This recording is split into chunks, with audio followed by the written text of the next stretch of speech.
Hello, and a very warm welcome to my course, Master Your Mind. This course is unique and also very timely, because in 2020, millions of people are waking up to economic and political lies they have never suspected. That makes it very important to understand how the conscious process works. Negative or limiting beliefs are suffered by many, which with conscious ignorance means most of us simply do not know what we don't know. For those reasons, this course is not for idle viewing, as though entertainment. It offers much for your consideration, but more importantly, it requests that you make value choices and apply them to your life. Resultant benefits will exceed casual viewing by far.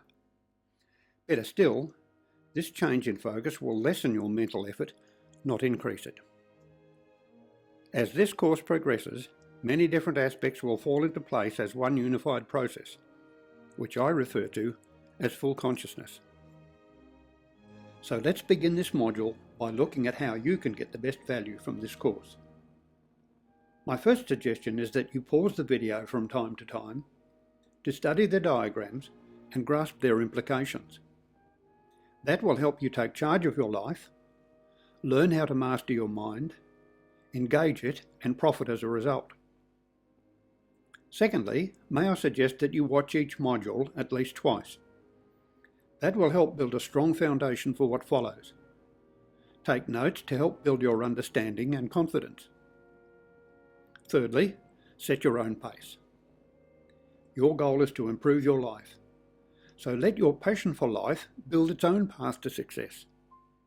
Reflect on these videos and your notes so that your mind becomes accustomed to considering values that advance your abilities and achievements. I cannot overstress the importance of values because life just gets better and better. Meanwhile, think of this approach as planting a seed in your mind, one that will grow and blossom and whose fruits you can harness forever. Follow my suggestions and you will notice results. You'll want to practice even more.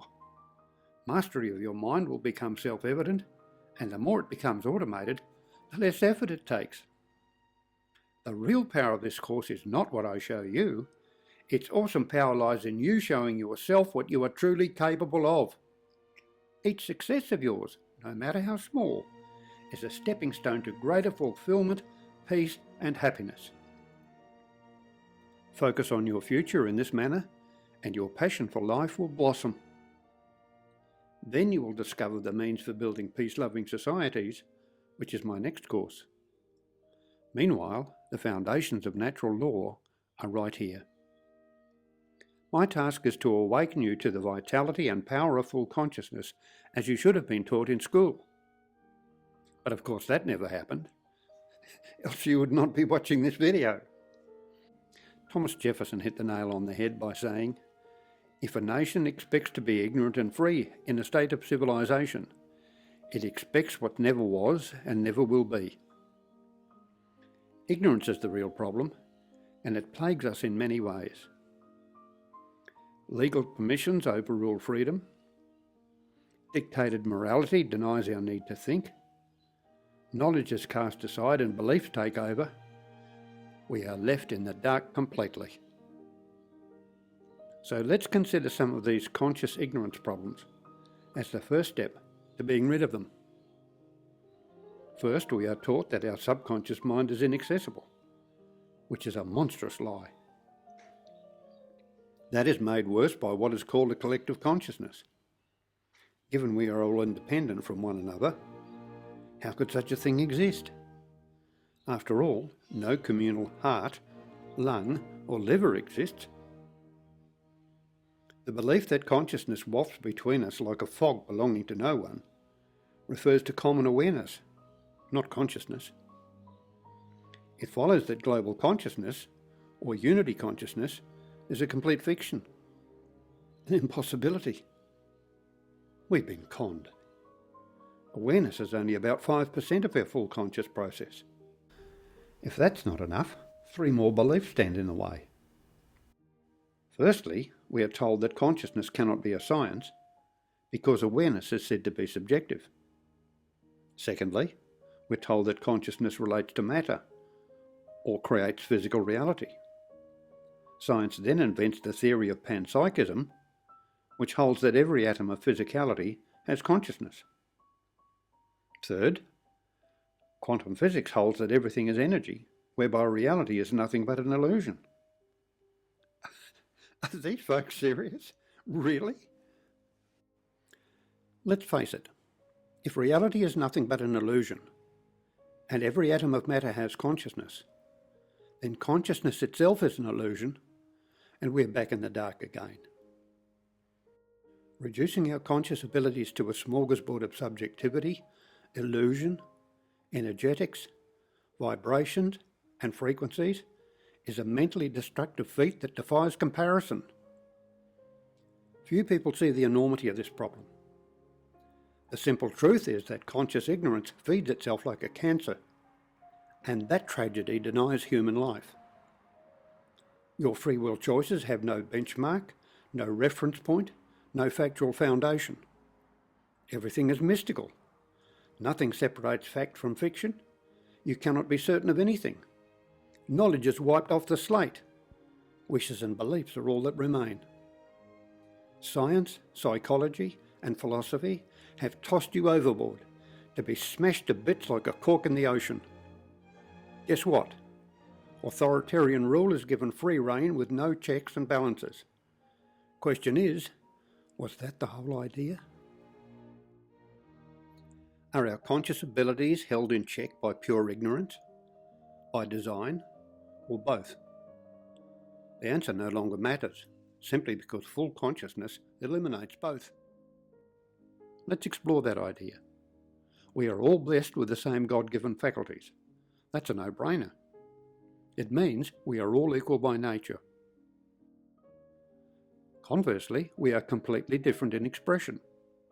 Gender, race, size, colour, thought, ideas and goals all give vital spark to humanity, but none of these differences contradict or deny the faculties that make us all equal. Isn't it time we learned the truth? Life is the bottom line. Life is what we are. Let me spell it out for you as simply as I can. My biology is the vessel, my consciousness is the crew, and my free will is the captain. Here's a thought. Post that on your refrigerator so you never forget. The vital role played by our free will is extremely important. Subconscious mind exists to uphold your life, but is bombarded by external influences and energies. Free will can choose whatever it wishes. It can accept idiotic notions, ideologies and propaganda and suffer accordingly, or it can reach out to the truth of life so that we can thrive as we properly should. And that's it, ladies and gentlemen. You hold the key to your life. You can prosper from your dynamic abilities, or allow conflicts and distress to knock your awesome abilities clean out of the ballpark. And that reveals the secret to life that no one ever mentions. Your whole success in life comes from having your conscious mind and your subconscious mind on the same page, where both work for the same goal. The result is a healthy, propitious and happy life, and that is all that matters. Now think about this. What if consciousness was the operating system of your life? Think of it this way.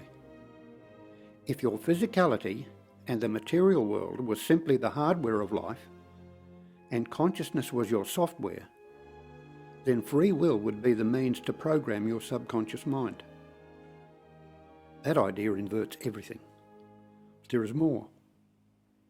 If life is the supreme value, then everything that upholds it is a subset value. Logically, therefore, the valued purpose of your subconscious mind is more spiritual than it is material. In other words, subconscious mind wants your free will to materially and spiritually join it on the same page. It follows most surely that physical matter is simply a toolbox for our spiritual growth. Wow! That smashes many beliefs and turns much human science upside down. With that spiritual unity, your life would blossom absolutely, and that of your family, neighbours and society at large. That spiritual unity is what I want to draw your attention to most of all. It is the most neglected factor today, but offers to radically change how we think of society and our relationship to it. Today, we are pressured to become members of a group, or perhaps several. But does this collectivism foster social unity as many people believe? Different groups have different goals and believe they should also have rights according to their particular objectives. Thus, groups will often oppose one another. Resultant arguments and conflict allow bureaucracies to prosper at our expense. Our supposed need for social acceptance often denies our greatest potential as individuals. Our ability to think independently and creatively is frustrated. But how often do we notice this failing? Collectivism may seem very attractive, but if ignorance of its ill effects frustrates our freedom, we are stuck with exactly what Jefferson spoke of. It seems our understanding of human consciousness has advanced little over the past 270 years. In 1989, the British psychologist Stuart Sutherland wrote, "It is impossible to specify what consciousness is, what it does, or why it evolved. Nothing worth reading has been written on it." Whether through ignorance or because our so-called leaders deliberately hide the truth of our nature, billions of people suffer anxiety and stress as though normal.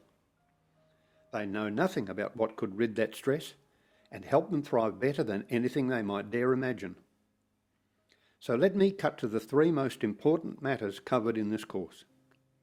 First, consciousness interfaces physicality and connects it with our spiritual life force.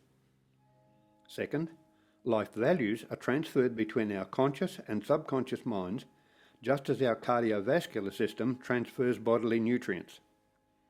Third, 20 natural laws govern the behavioural consequences of our activities. Natural laws enable your success and not one commands your free will. You should have been taught these matters from an early age. My second course will show how these laws translate into free and peaceable societies. Not only is consciousness due a radical shake-up, we now have the means to do it.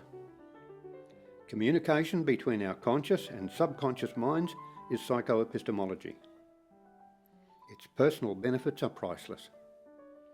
I ask that you set your mind to learning what this course conveys. Astounding benefits will result. Your mental workload will be slashed to the core. Joy and happiness will blossom in ways you've never dreamt. When you understand Creator's invitation to prosper like never before, then you will realise that we each are spiritual beings living spiritual lives in a material realm. Thank you for your participation. I am Ken Bartle, and I look forward to joining with you in the next video.